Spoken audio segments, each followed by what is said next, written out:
I want to take this call from Nate, because this is for you as a progressive Christian. Nate, are you here with us?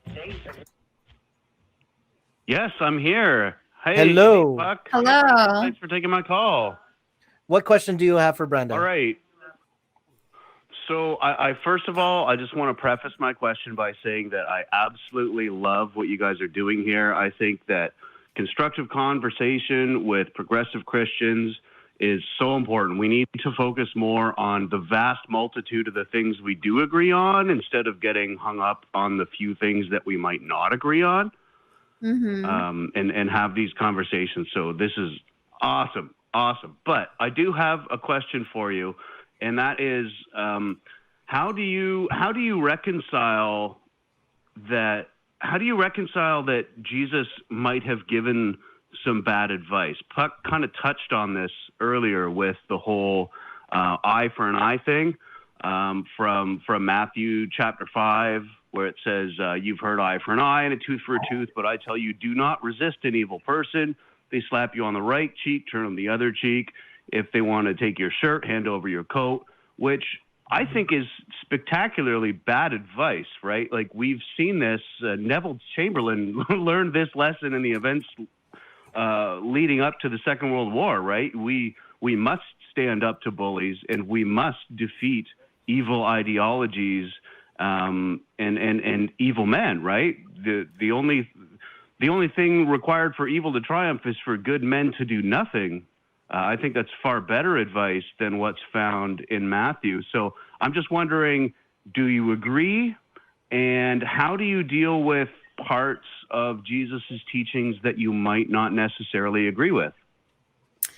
Yeah, thank you for that question, Nate. I don't disagree with anything Jesus said, and I do not see that message as passive at all. Jesus was someone that was not afraid or wary of coming to those in power and disrupting their system. And he was tortured and murdered because he had messages that were so confronting to the powers that be, so confronting to, like when you brought up the point of, there's nothing worse than when a good person does nothing. Like, we need that I butchered that quote, but You're close enough. Yeah, I paraphrased it terribly, but you know what I'm saying. But Jesus was not a pacifier in that way. He was always shaking things up, turning over tables in the temple. He wasn't afraid of conflict and of charging head first. But at the same time, what I think that message did was offer an alternative to revenge. I really do believe that war is a stain on society. I know that it's necessary in the world that we exist in, that unfortunately, because we live in these systems, because we live in what a lot of Christians would call a fallen world, which is something that I would refer to as just a world that exists in dark and light polarities, where we are confronting some really dark, deep issues, where we have very serious conflicts with other nations, with other people, etc. So, but at the same time, I see that as a complete stain. And I understood, or I believe I understand why Jesus was a peacemaker in that way, because I don't believe there is a morality around actually going forth and causing that sort of like war. And my goodness, I'm realizing I'm stepping into some really deep territory, because I am not trying to say anything negative about our service people and all of the beautiful work they have done to keep us safe. Like I said, war to me and these conflicts are a necessary evil of this world. But when I read that passage, what I read is just an alternative to the way things are usually done within our own selves. You're not turning your cheek to be abused. You're not turning your cheek to be taken advantage of, but you are turning your cheek in that you are always choosing love. And I really believe that's what he was saying, because the crux of his message was always that you're choosing love. You're loving yourself, you're loving others, Okay. and you're loving God. But love comes with boundaries. Love implicitly has walls put up to make sure that you are not harming, that you're not outputting harm. Harm is not a part of love.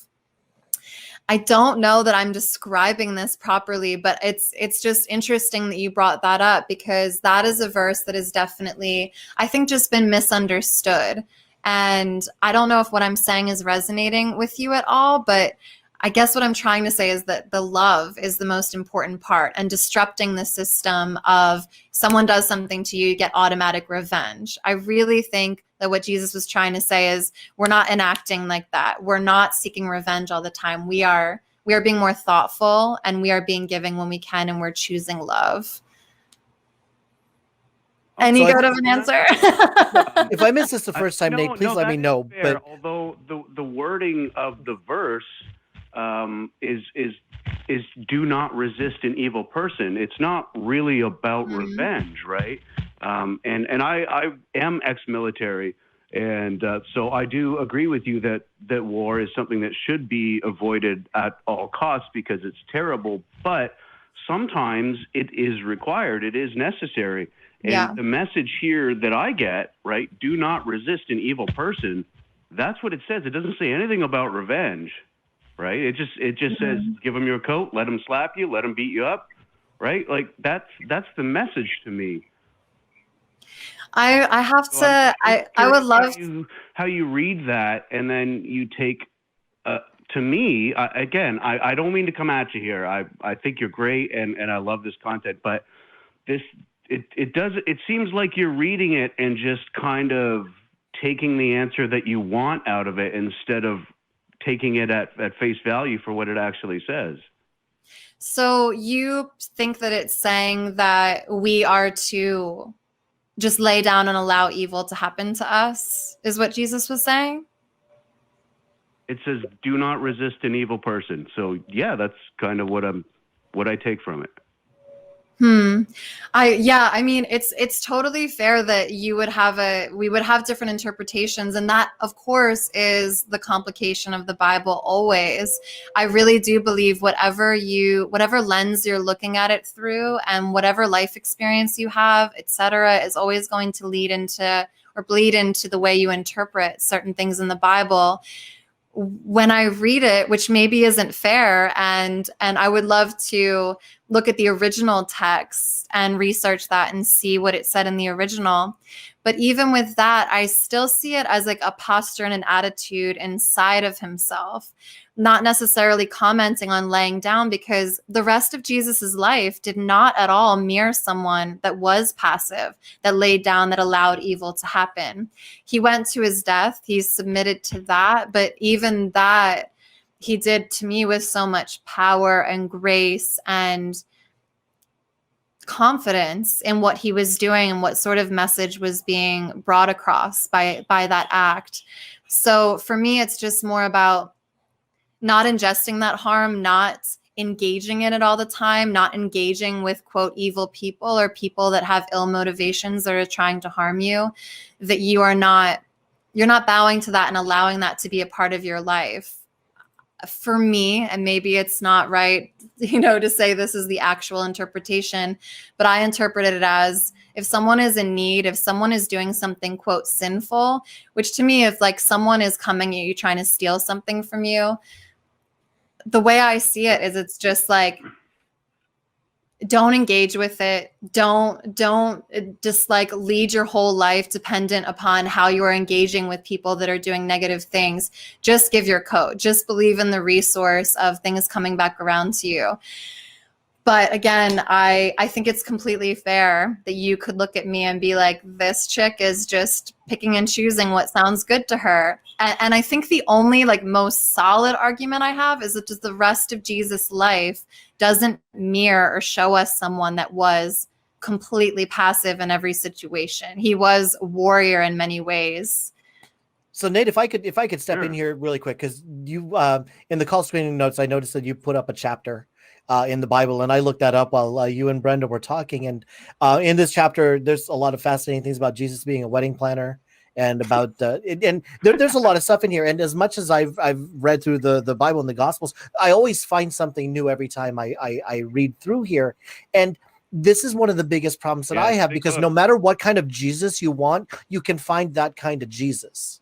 Okay, you can find the kind of Jesus that says, you know, what you said, or you can find the kind of Jesus that says, no, totally, you misunderstood that part. And I think what Brenda said had a lot of weight, that you're going to look at these stories, these parables, the entire Bible through a certain lens. And that lens is going to alter how you're going to receive the message and what you're going to get out of it. So when you said, I liked what Brenda said, that, you know, the rest of Jesus's life doesn't really jive with the message of that particular test. And I guess that's kind of what I'm getting at, right? Is like, aren't you just kind of choosing to get out of it what you want to get out of it? And if that's the case, why do you need the Bible, right? It seems to me you're arriving at a perfectly valid, perfectly, you know, moral system all on your own. So why do you need Jesus? I mean, I definitely am a believer that people have a very strong sense of morality if they choose to, if they are engaging in a life where they are leaning into that. Like Puck, for example, before this recording, we're talking about the thing that we have in common is this desire that we share to make the world a better place. I've met terrible atheists, I've met terrible Christians. And just as, you know, reading the Bible, you can glean out of it what is resonant with you or what you want it to say, even if you have ill motivations. It is there like putty. It really is. And that's why I think doing this due diligence of learning more about theology and the history of it and the writings of it, because, for example, the fact that there's not one chapter in there that's been written by a female voice, that to me just is proof right there that it is a messy text that is probably not completely divinely oriented, because it is still messy and complex and it has its contradictory moments. Absolutely. And would I bank my life that every single thing that's written in there as Jesus's words were actually words that came out of his mouth, that it's actually been perfectly written? No, I'm not confident of that, because I don't trust mankind to have a text like this that holds so much power over people and to properly interpret it and properly give it to us the way we deserve. So for me, I even feel remiss answering this question, because I know that I have not educated myself on the original text and what it said. And you've gotten me curious about, oh, that's a very interesting line you're pointing out. Like, what did it originally say? Have the translators done us dirty, or is that actually what he said? And you've just left me with more questions. Greek, and we'll do a video together. That sounds great. I love it. Collaboration ideas. You know, we got to move on. I want to run the table here and get to all the calls. But Nate, thank you very much for calling. That led to a lot of great conversation. Yeah, appreciate it very much. Thank you. Thank you. The world needs more Christians like you. Thanks for taking my call. You. Wow, a high five from the caller there, Brenda. I know. I'm like, I'm pretty sure I messed that up, but I'm trying my best. No, you no. I think this is fantastic.